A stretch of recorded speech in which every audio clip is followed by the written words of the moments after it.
بسم الله الرحمن الرحيم ومن أحسن قولا ممن دعا إلى الله وعمل صالحا وقال إنني من المسلمين.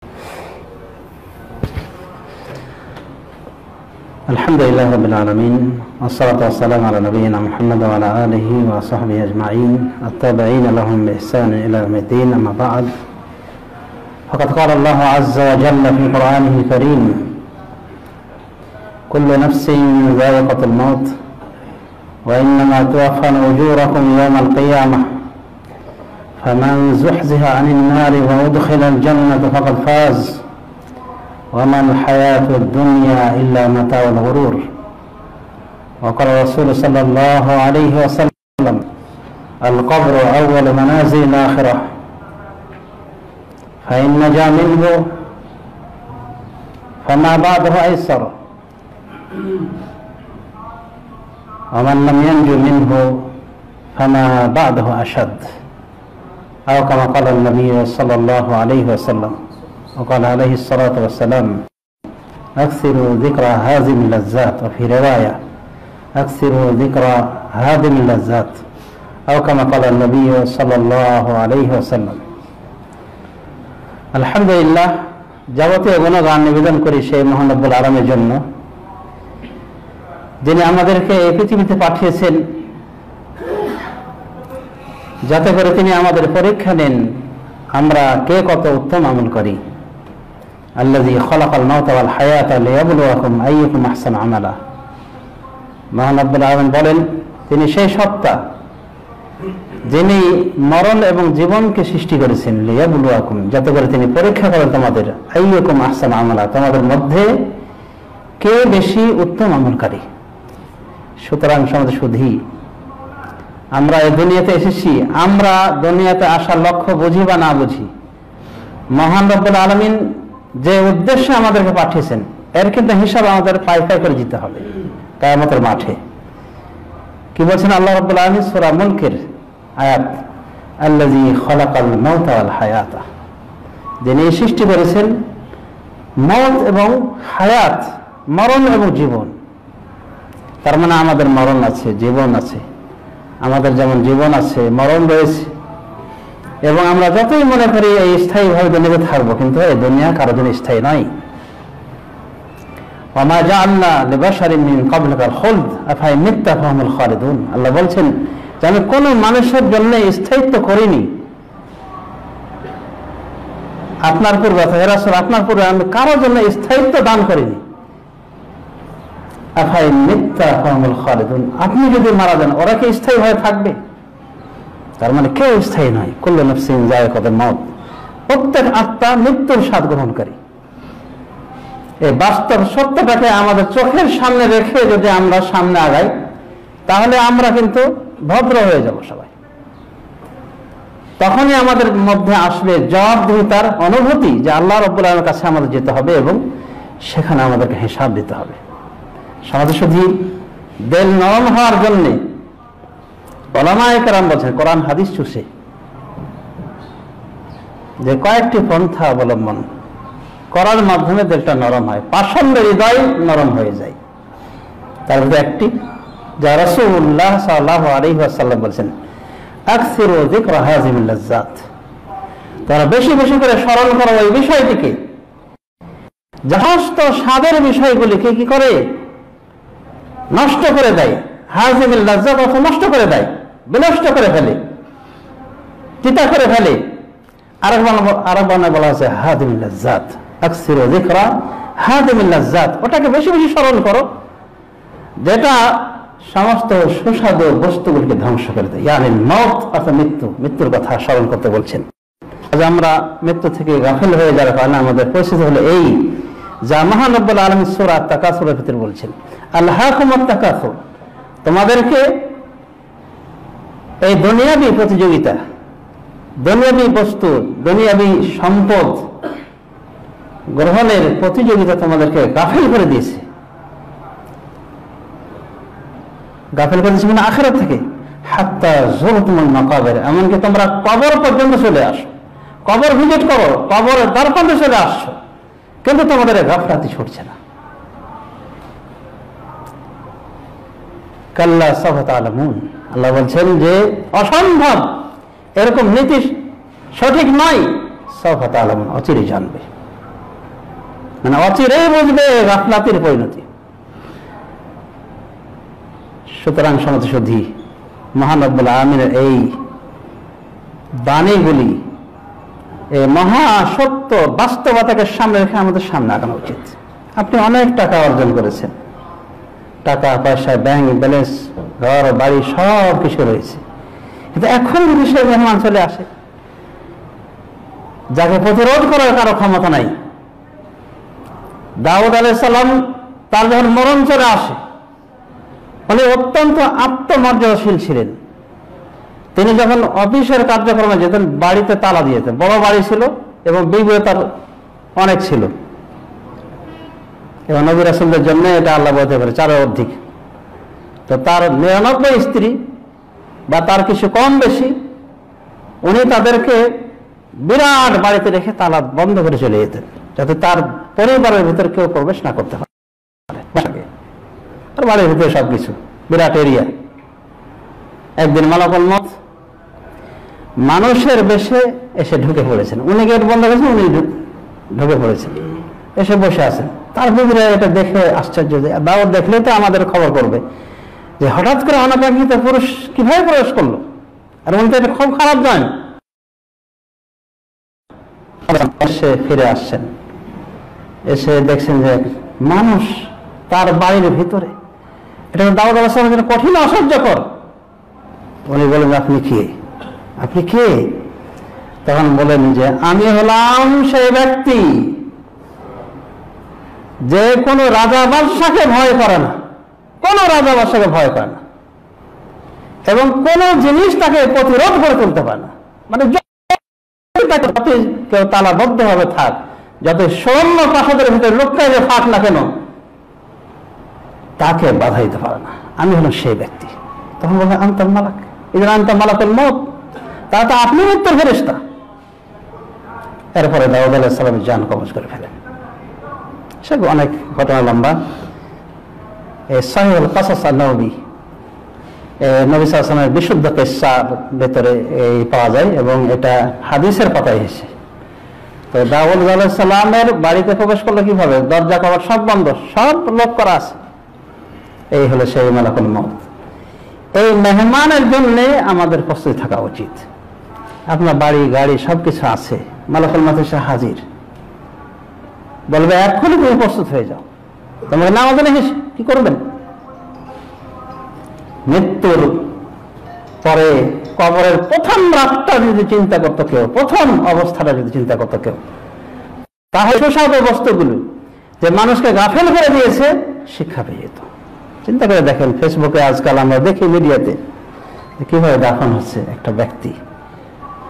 কি রাজা বাদশাহ প্রজা সবার একই অবস্থা, এমন করে তাকে মানে মাটির ভিতরে শোয়ানো হচ্ছে, এবং কাষ্ঠ ইত্যাদি দিয়ে এমন করে ঘিরে দেওয়া হচ্ছে, এক টুকর কোনো ফাঁকা ফোকর নাই। এরপরে মাটি চাপা দেওয়া হচ্ছে। একটা মানুষ জীবিত থাকা আছে, বাঁচত, বাঁচার কথা বাঁচত না, পুরোটা অন্ধকার, কিছুই দেখা যায় না। আপনাকে সেখানে রেখে চলে আসা হবে। কোথায় আপনার ঘর, কোথায় বাড়ি, কোথায় ব্যাংক ব্যালেন্স, এগুলো চিন্তা করেছেন একটু? এগুলো চিন্তা করতে হবে না, এগুলো চিন্তা করার সময় নাই। হ্যাঁ, ঠিকই সময় ছিল না এক সময়। গোরস্থানে গিয়ে দেখেন, সেখানে গিয়ে দেখেন, আপনার মতো এরকম লোক অনেক রয়েছে যাদের এত কর্মব্যস্ততা যে মওতকে নিয়ে, মৃত্যুকে নিয়ে চিন্তা করা তাদের সময় ছিল না, কবরকে নিয়ে চিন্তা করা তাদের সময় ছিল না, মোটেও সময় ছিল না, নামাজ পড়ার সময় ছিল না। ব্যস্ততা আর ব্যস্ততা, চাকরি বাকরি, ব্যবসা বাণিজ্য সব নিয়ে ব্যস্ত থেকেছিল ওই মানুষগুলো আজ কবরে। এদেরকে দেখেও তো আমাদের দাস নেওয়া উচিত, সবক নেওয়া উচিত, শিক্ষা নেওয়া উচিত যে আমাদেরও এই পরিস্থিতি বরণ করতে হবে, তাহলে প্রস্তুত হই। কিন্তু না, গাফলাতের ঘুম এমন ভাবে ধরেছে যা আল্লাহ রাব্বুল আলামিন বলছেন, বাস্তবতা তুলে ধরেছেন। আলহাকুমুত তাকাসুর, তোমাদের গাফেল করে দিয়েছে এই সম্পদ অর্জনের আধিক্যতার প্রতিযোগিতা। হাত্তা একটা জোর মাকাবের, এমনকি তোমরা কবর কর্মে চলে আসো, কবর জিয়ারত করে ফেলো।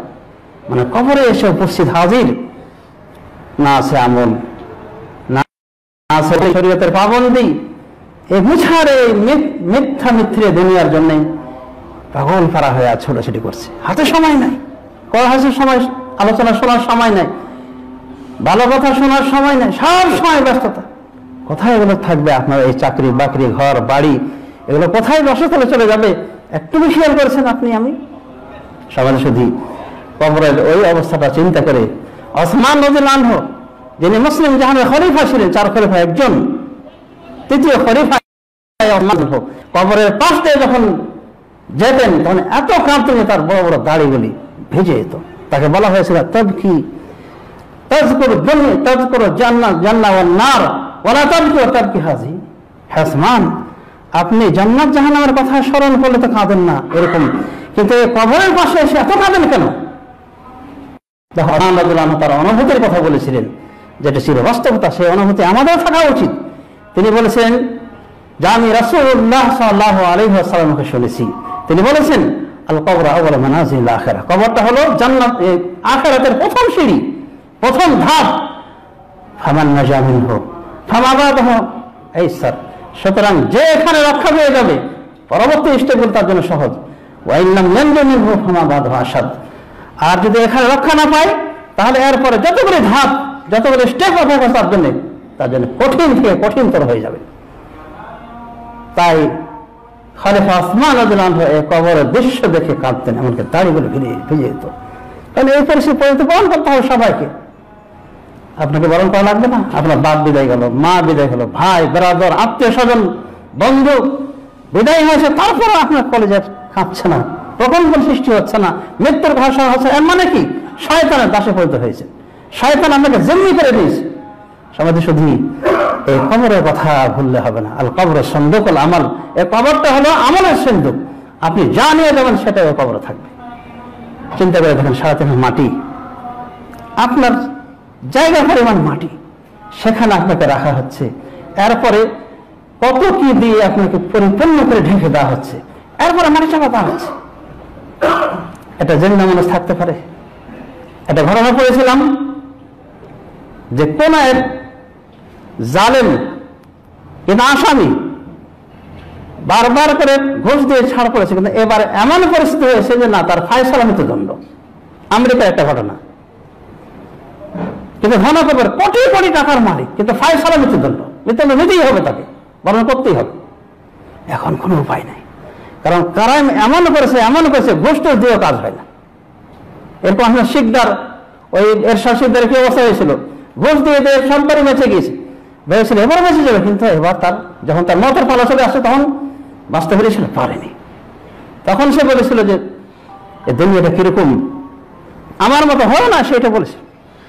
তো এই ধনকুবের ধরা খেয়ে গেছে, ফাঁসির আসামি।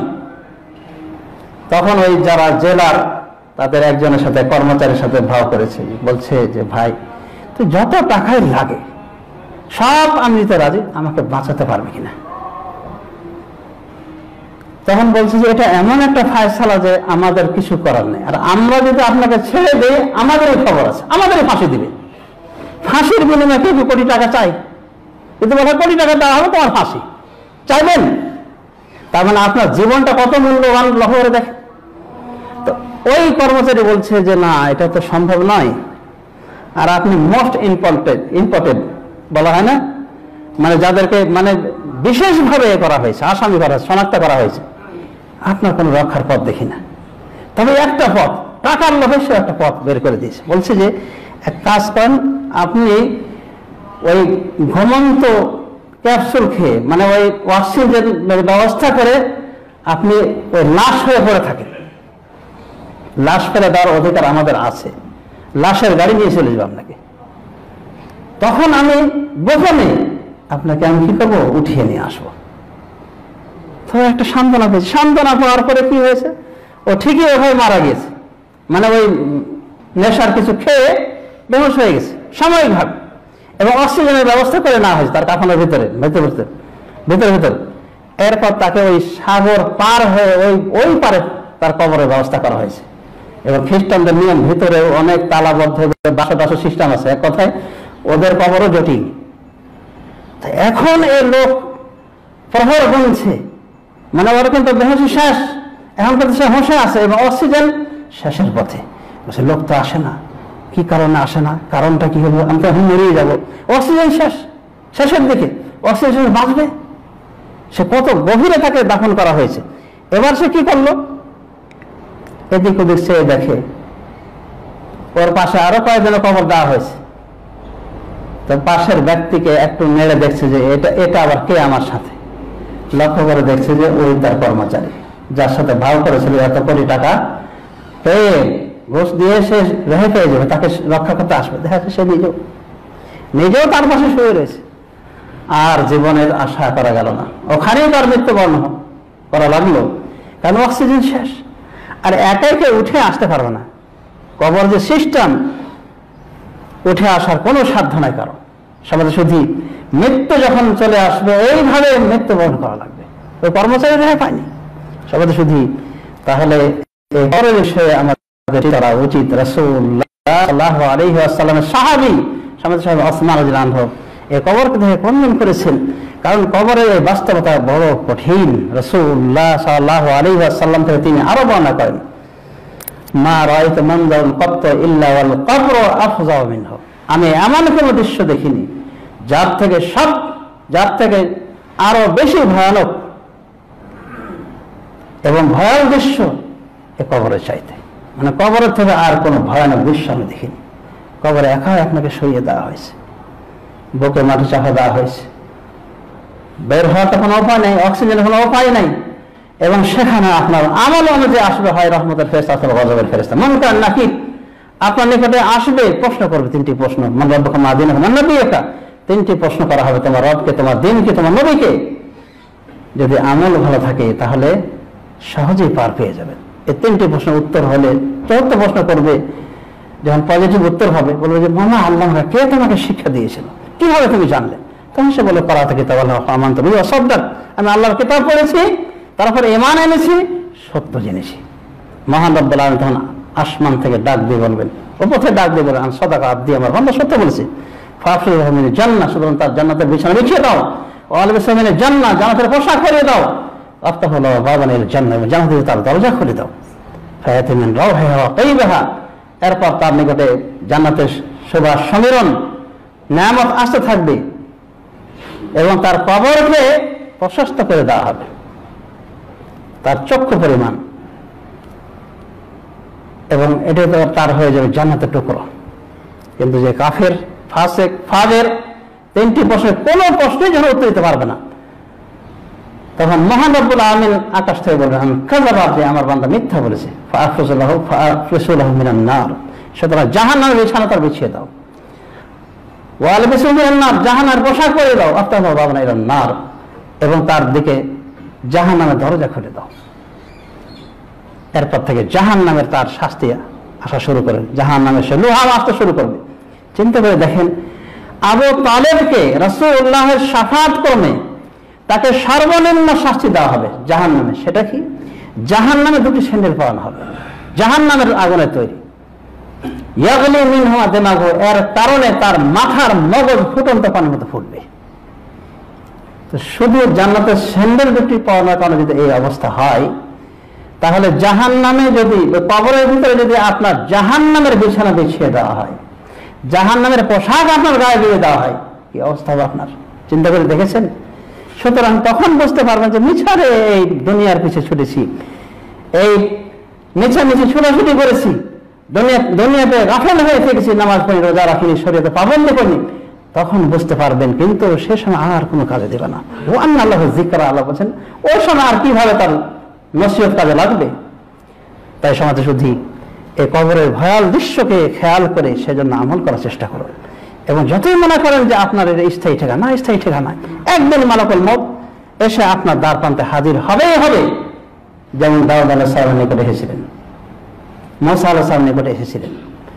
এই মেহমানের জন্য আমাদের প্রস্তুতি থাকা উচিত। এই মেহমান কিন্তু বলে করে আসে না, কোন টেলিফোন করে আসবে না, যে কোনো সময় নিতে পারে, এবং যে বেশি মিনি করে চলবে, মানে বিপদগামী হবে, শরীয়তের পাবন্দি করবে না বা এবারে আপ ডাউন করবে, দেখবেন যে এরা বেশিরভাগ খারাপ অবস্থায় মরে, হঠাৎ করে মারা যায়, গাড়িতে চাপা পড়ে মারা যায়, সুদ খাওয়ার সময় মারা যায়, ঘুষ খাওয়ার সময় মারা যায়, চুরি করার সময় মারা যায়, খারাপ অবস্থায় মারা যায়। কিন্তু একজন ভালো ব্যক্তি যে অবস্থায় মরতে হয় তার জন্য ভালো। ডক্টর আব্দুল্লাহ জাহাঙ্গীর গাড়ি এসে করে মারা গিয়েছেন। হাদিসে বলা হয়েছে গাড়ি চাপা পড়ে, যদি কোনো জিনিসের ভারী জিনিসের চাপা পড়ে মারা যায়, তার মরণটা শহীদ মরণ। আশা করা যায় যে আল্লাহ তাকে শহীদে মরণ দান করবেন, কিন্তু বেনামাজি মারা গিয়েছে চাপা পড়ে, ওই জীবজন্তুর মরণ হলো তার, সে আল্লাহ কাছে তওবা করার সুযোগ পেল না। সুতরাং সমাজে শুধু এই দুনিয়ার পিছিয়ে মরিচিকা দিনের পিছিয়ে ছোটাছুটি না করে নিজের চিন্তা করেন, আখিরাতের বিষয়ে গভীর চিন্তা করেন এবং নিজেকে পাল্টান, শুধান, নিজের জীবনের মোড়কে ভালোর দিকে চেঞ্জ করেন। আল্লাহ রাব্বুল আলামিন আমাদের সবাইকে তৌফিক দান করুন। ওয়া আকুলু কওলি হাযা ওয়া আস্তাগফিরুল্লাহ লি ওয়া লাকুম ওয়া লিসাইরিল মুসলিমিন ফাস্তাগফিরুহু লিযুনুবিকুম ইন্নাহু হুয়াল গফুরুর রহিম।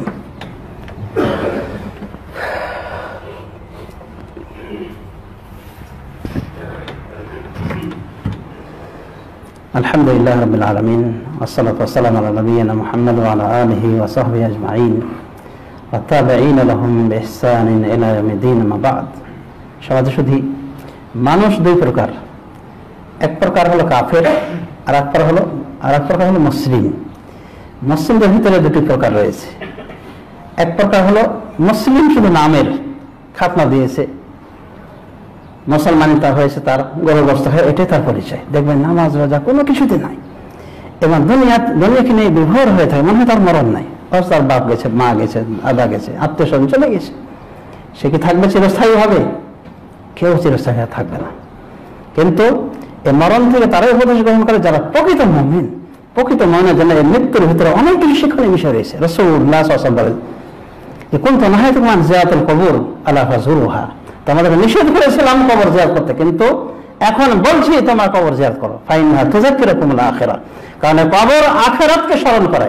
কবরস্থানে যখন যাবেন তখন আপনার নজরে পড়বে যে এত বড় মাতবর ছিল, এর প্রতাপে মানুষ কাঁপত, এ জালেম বাদশা ছিল, এ জালেম মন্ত্রী ছিল, আজ এই কবরের ভিতর শায়িত রয়েছে, আজ একটা বাক্য বলা তার ক্ষমতা নাই, আমাকে তো এইভাবে আসতে হবে, সুতরাং ভালো হয়ে যায়। অনেকভাবে কত বেনামাজি সেখানে শুয়ে রয়েছে, কত ব্যস্ততা দেখাতাম এই দুনিয়ার বুকে, নামাজ পড়ার সময়টুকু ছিল না তার, সব সময় তার দুনিয়াদারি, দুনিয়ার ধান্দাবাজি, সে ওখানে শুয়ে রয়েছে। এখান থেকে উপদেশ গ্রহণ করতে হবে। রাসূলুল্লাহ সাল্লাল্লাহু আলাইহি ওয়াসাল্লাম বলেন কবর জিয়ারত করো, কবর জিয়ারত আখিরাতের কথা স্মরণ করে, মানে আখিরাতটা আপনার স্মরণে আসবে যে ওরে আমাকে তো এইভাবে যেতে হবে, আমাকে তো এই কবরস্থানে আসতে হবে। তো কবর জিয়ারত করার মাধ্যমে অন্তর, হৃদয় গলে যায়, আখিরাতের কথা স্মরণ হয়। অনুভাবে রাসূলুল্লাহ সাল্লাল্লাহু আলাইহি ওয়াসাল্লাম বলছেন যে মৃত্যুর কথা স্মরণ হয়, মানে কবরের স্থানে গেলে আপনার মৃত্যুর কথা স্মরণ হবে যে আপনি একসময় এখানে আসবেন। লাউ আন্না ইবনা উনসা তাতাওয়ালা উমরুহু ইলাল গায়াতিল কুসবা ফাল কবর আইলো, মহিলার সন্তান যে তার বয়স বাড়তে বাড়তে একবার শেষ পর্যন্ত চলে যায়, তবু তাকে একদিন কবরে আসতেই হবে। সুতরাং চিন্তা করে দেখেন, রাসূল সাল্লাল্লাহু আলাইহি ওয়াসাল্লাম বলেন আমার উম্মতের বয়স 60 থেকে 70, সেই হিসেবে আপনি আর কতদিন বাঁচবেন? যদি এই বয়স পর্যন্ত যান, কোনো গ্যারান্টি আছে? তাও তো গ্যারান্টি নাই, কিন্তু যদি এই পর্যন্ত বেঁচে থাকেন আপনি আর কতদিন বাঁচবেন? আর মরণের পর যে আপনাকে অনন্তকাল থাকতে হবে সেটার জন্য কোনো ব্যবস্থা নেই। এই দুনিয়ার ঘর বাড়ি, এই মিছে এই কাদামাটির ঘর বাড়ি সাজা থেকে আজ বিদেশ পাড়ি দিয়েছেন, এত কিছু করতে পারছেন, অথচ এটার জিন্দেগি, এটা সময় কতটুকু? আপনার মরণ পর্যন্ত 60, 70, 40 পার করে আর 20 বছর, বাস এইটাই তো। কিন্তু পরকালে আপনার দমটা যখন বেরিয়ে যাবে, আপনার পরিবার পর্যন্ত আপনার লাশকে ফেলে আসবে, এসে তারা ভাত খাবে, আনন্দ করবে, সবকিছু করবে, সবকিছু চলবে, আপনি নাই শুধু। এগুলোকে আমাদের চিন্তা ফিকির থেকে আহ্বান করে না। সুতরাং সমাজে শুধু বুদ্ধিমান হলো তারাই যারা মৃত্যুর প্রস্তুতি গ্রহণ করে। তো মৃত্যুকে স্মরণ করা, আখিরাতকে স্মরণ করা, হৃদয় গলার কয়েকটি পদ্ধতি। একটি পদ্ধতি হলো কবরস্থান গিয়ে দেখেন, আরেকটি পদ্ধতি হলো মৃত্যুর কথা স্মরণ করা, নিজের কথা স্মরণ করা যে আমাকে একদিন মরতে হবে। আরেকটি পদ্ধতি হলো চাক্ষুষ কোন মমর্ষ ব্যক্তি মারা যাওয়ার অবস্থায় তাকে দেখেন কিভাবে সে মৃত্যুবরণ করছে, মৃত্যুর কোনো সময় নেই। এখানে দেখা যায় মাধ্যমগুলিতে, ফেসবুকে আরো বিভিন্ন মাধ্যমে দেখা যায় যে গায়ক গান গাইতে গাইতে মারা গেছে, নায়ক গান গাইতে গাইতে মারা গিয়েছে, আলোচক আলোচনা করার অবস্থায় মারা গেছে, হঠাৎ করে মারা গিয়েছে। একজন বলছে আর একটা কথা আছে, আটে কথা কি যে বলতো সে কথা বলার সময় দেয়নি আল্লাহ তাকে। আল্লাহ বলছি যখন তাদের নির্দিষ্ট মুহূর্তে চলে আসবে মৃত্যুর, তারা এক মুহূর্ত না সামনে না পেছনে আগাতে পারবে। সুতরাং আপনি কিসের ধোকায় আছেন যে আপনি আরো অনেকদিন বেঁচে থাকবেন, অনেকদিন সংসার করবেন? আরে সংসার করতে যে ধর্মকর্ম কথা শুনতে আপনার সময় নেই, সবসময় ঘড়ি ঘন্টার দিকে তাকিয়ে এতক্ষণের সময়। আমাদের সংশোধন হওয়া উচিত সময় সত্যি। তো যা হোক, আল্লাহ রাব্বুল আমিন আমাদেরকে এই হাকিকাতে মুরওয়াহ বাস্তব তিক্ততাকে স্মরণ করা তৌফিক দান করুন, অর্থাৎ মৃত্যুকে যেন আমরা স্মরণ করি এবং সে যেন আমার প্রস্তুতি নিই, 5 ওয়াক্ত নামাজ পড়ি, শরীয়তের পাবন্দি করি, হালাল হারাম মেনে বসে চলি। আল্লাহ রাব্বুল আমিন আমাদেরকে সে তৌফিক দান করুন। যদি আমরা সোজা হয়ে না চলি, কবরে গেলেই কিন্তু আমাদের খবর হওয়া শুরু করবে এবং আমাদের যদি খারাপ হয় আমাদের বিছানা জাহান্নামে বিছিয়ে দেওয়া হবে, জাহান্নামের পোশাক পরে থাকে। আবু তালেব অবস্থা সামান্য সুন্দরের কারণে জাহান্নামের তার মাথার মস্তিষ্ক ফুটন্ত পানির মতো ফুটে, তাহলে আপনার নসিবে যদি হয় জাহান্নামের পোশাক, জাহান্নামের বিছানা, আপনার অবস্থা কি হবে? এবং এগুলো সহিহ হাদিস দ্বারা প্রমাণিত, মুসনাদ আহমদ, আবু দাউদ সবই নাজ হয়েছে যে ব্যক্তি নাফরমান আল্লাহর পাপাচারী বান্দা বা কাফের মুশরিক, তার অবস্থা হবে এই, কোন প্রশ্ন উত্তর দিতে যখন পারবে না তখন আল্লাহ বলবে মিথ্যাবাদী, আরে আরে এগুলি করে দাও, মানে জাহান্নামের ব্যবস্থা করে দাও, জাহান্নামের পোশাক, জাহান্নামের বিছানা, জাহান্নামের তার দরজা খুলে দেওয়া হোক, খুলে দেওয়া হোক। যখন এবার নির্দেশনা আসবে আল্লাহর পক্ষ থেকে, আরো কত আযাব কথা করছে। তো এটাই কি বুদ্ধিমানের কাজ যে সামান্য দুনিয়ার মিছারি দুনিয়ার কারণে কিছু আপনি সুখ স্বাচ্ছন্দ্য ভোগ করেন, কিন্তু এর বিনিময়ে আপনি পড়ে গেলেন বিরাট জঞ্জালে, এসে কঠিন আযাবে। সুতরাং জ্ঞানী লোকের কাজ হলো মৃত্যুকে স্মরণ করা, আখিরাতে প্রস্তুতি নেওয়া। আল্লাহ রাব্বুল আলামিন আমাদের সবাইকে তৌফিক দান করুন। আল্লাহুম্মা আইজিল ইসলাম ওয়াল মুসলিমিন ওয়া আযিল্লাশ শিরকা ওয়াল মুশরিকিন। রব্বানা আতিনা ফিদ দুনিয়া হাসানাতাও ওয়া ফিল আখিরাতি হাসানাতাও ওয়া কিনা আযাবান নার। আল্লাহুম্মা ইগফির লিজামিল মুসলিমিনা ওয়াল মুসলিমাত ওয়াল মুমিনিনা ওয়াল মুমিনাত মিনহুম আল আহইয়া ওয়াল আমওয়াত ইন্নাকা মুজিবুদ দাওয়াতি bi rahmatika ya arhamar rahimin। ওয়া সাল্লাল্লাহু আলা নাবিয়িনা মুহাম্মাদ ওয়া আলা আলিহি ওয়া সাহবিহি আজমাইন ওয়া কুমু ইলাস সালাতি। বারাকাল্লাহু ফীকুম।